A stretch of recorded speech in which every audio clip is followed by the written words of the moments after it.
लेकिन एक तरफ खड़ा प्रकाश मन ही मन जलने लगता है। अगली सुबह प्रकाश दुकान पर नहीं जाता और सीधा सेठ जी के पास चला जाता है।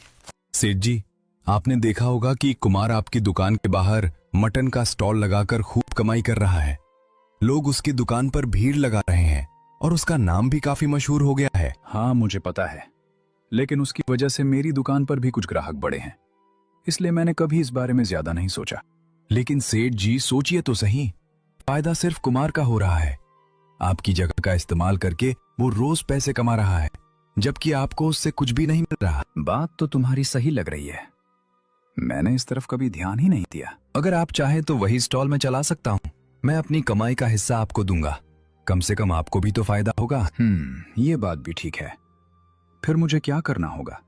बस कुमार को वहां से हटाना होगा, उसके बाद मैं वहां अपना स्टॉल लगा लूंगा। ठीक है, कल मैं उससे बात कर लेता हूँ। अगली शुभ कुमार अपना मटन बेच रहा होता है। तभी सेठ जी गुस्से में कुमार की तरफ आते। दुकान में प्रकाश भी होता है। कुमार, मुझे तुमसे एक जरूरी बात करनी है। कल से तुम यहाँ अपना मटन का स्टॉल नहीं लगाओगे। लेकिन सेठ जी, अचानक ऐसा क्यों कह रहे हैं? मैंने तो किसी को कोई परेशानी नहीं दी। परेशानी की बात नहीं है, ये जगह मेरी दुकान के सामने है और अब मैं यहाँ स्टॉल नहीं लगने दूंगा। सेठ जी, मैंने तो बस थोड़ी सी जगह में अपना काम शुरू किया था, इसी से मेरे घर का खर्च चल रहा है। मुझे तुम्हारी मजबूरी समझ में आती है, लेकिन मेरा फैसला यही है। अगर यही आपकी इच्छा है तो मैं आपकी बात मान लूंगा। यही ठीक रहेगा। कल से यहाँ स्टॉल नहीं दिखना चाहिए। अब आया मजा। देखते हैं कुमार, बिना इस जगह के तेरा मशहूर स्टॉल कैसे चलता है। कुमार उदास चेहरा लेकर घर पहुंचा। उसके चेहरे की मायूसी देखकर काव्या तुरंत समझ गई कि कोई बड़ी बात हुई है। क्या हुआ कुमार? आज तुम बहुत परेशान लग रहे हो। स्टॉल पर सब ठीक तो था ना? सुबह तो बड़े खुश होकर गए थे। क्या बताऊं काव्या, लगता है मेरी सारी मेहनत बेकार हो गई। सेठ जी ने मुझे अपनी दुकान के सामने मटन का स्टॉल लगाने से मना कर दिया।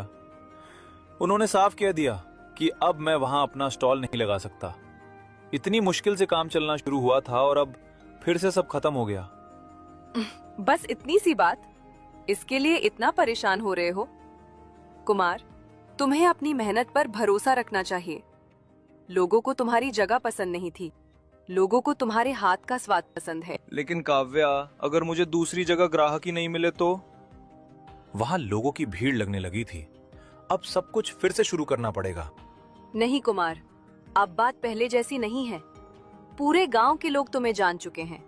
जिसने एक बार तुम्हारा मटन खाया है वो दोबारा जरूर आएगा।